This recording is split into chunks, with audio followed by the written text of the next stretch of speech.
Hi, today's practical is chocolate chip cookies.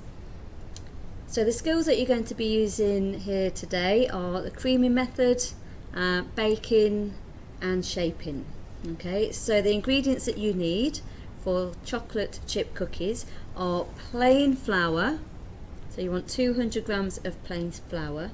You need 1 teaspoon of bicarbonate of soda. I'm not sure if you can see it, I've mixed it in with my flour, but it's that much paler white powder here. Okay, so that's bicarbonate of soda. You need 125 grams of butter. You need 60 grams of sugar.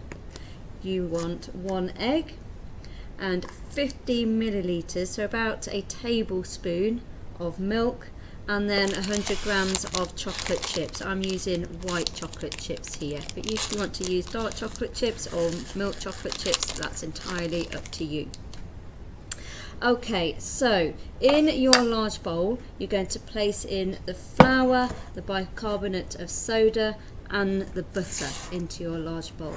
So we're using plain flour because we want to have a nice crisp cookie. Okay, so we're not using self-raising flour or strong white flour, we want a crisp cookie, so we're using plain flour, and we're using bicarbonate of soda instead of baking powder. Okay, if we used baking powder in here, you would get more of a cakey type of cookie. We want that cookie to be nice and crisp on the outside and a little bit chewy in the center, so it's important you use bicarbonate of soda, because that will give you the right texture, and it also helps a cookie spread as it starts to cook. So it's a little bit of a food science experiment there for you. You can find out what the difference is between using baking powder, bicarbonate of soda, or a mixture of both. Okay, so maybe a bit of an extra challenge for you as a food science experiment at home. Okay, so in here then I've got my plain flour, my bicarbonate of soda, and then I'm going to add in my butter. Okay.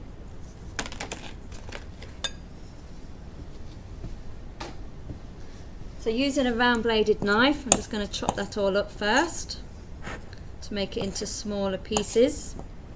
Now the butter is going to add colour, it's going to add flavour, it's going to add richness, and who can remember the fat soluble vitamins that butter provides? I've mentioned this in my previous demonstrations.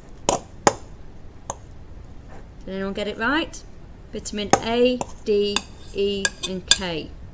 Okay, so butter provides those vitamins as well. But using your wooden spoon, you are going to mix all of that in. Okay, and then you can get your fingers in there to rub that butter in, again to form those breadcrumbs that we've done before. So you've done this technique a few times before. Move my spoon out of the way. Alright, so get all that butter mixed in to your flour, and it will start to change a pale yellow colour.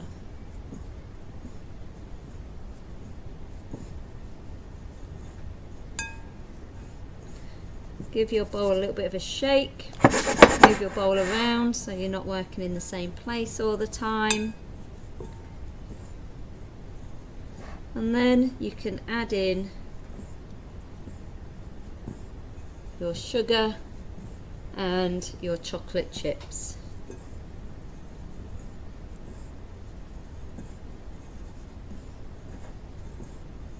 Okay, so there's my breadcrumbs. So add your sugar and your chocolate chips. So the function of the sugar is for sweetness, and the function of your chocolate chips is for flavour and texture. Now with the amount of chocolate and sugar and butter in here, this will be eaten as a treat. Okay, remember we've got to try and reduce the amount of fat and sugar that we eat in our diet. Right, with your wooden spoon again, just give that a stir to combine all of those ingredients. Okay, in a small bowl, you're going to crack your egg. So 2 taps on the side of your bowl. Place your thumbs where you've broken the egg and pull apart. And then add your tablespoon of milk. Remember, keep your work area tidy, clean as you go, put all the dirty pots on the dirty side of the sink. Alright, with a fork, whisk your egg and your milk together. And then you're going to add this to your flour, sugar and chocolate chip mixture into the large bowl.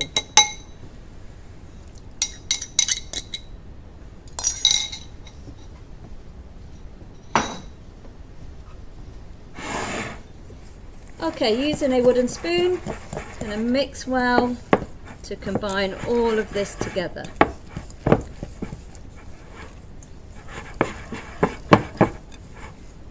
I've already preheated my oven, so my oven is warming up nicely. So I've got that on 180 degrees. Okay, there's your cookie mixture all mixed together. All the dried ingredients are combined well with the wet ingredients. Okay, using a teaspoon,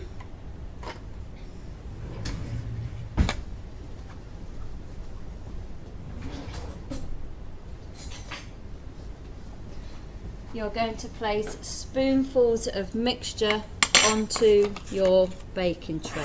So I've just got a spatula here to scrape off all the ingredients.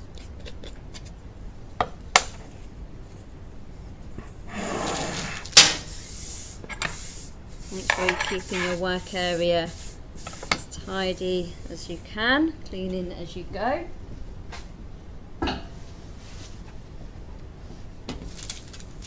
So here I've got a baking tray. I'm using some baking paper to prevent the cookies from sticking. You can grease your tray if you don't have any baking paper. So using a teaspoon, you're going to place teaspoons of mixture onto your baking tray. Okay, make sure you space these apart because they are going to spread. Okay, so make sure you've got evenly spaced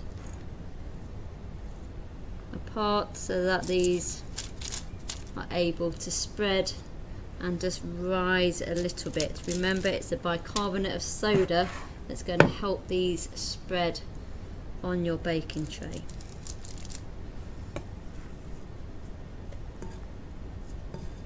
You can adapt this recipe by adding different types of chocolate. This recipe would be really nice with chopped cherries in there, so you could add some cherries if you wanted to. That'd be a good addition. You could add some grated lemon zest or some grated orange zest to give it a bit of a citrusy flavour as well. You may need 2 baking trays depending on how much mixture you've got here or how big your tray is.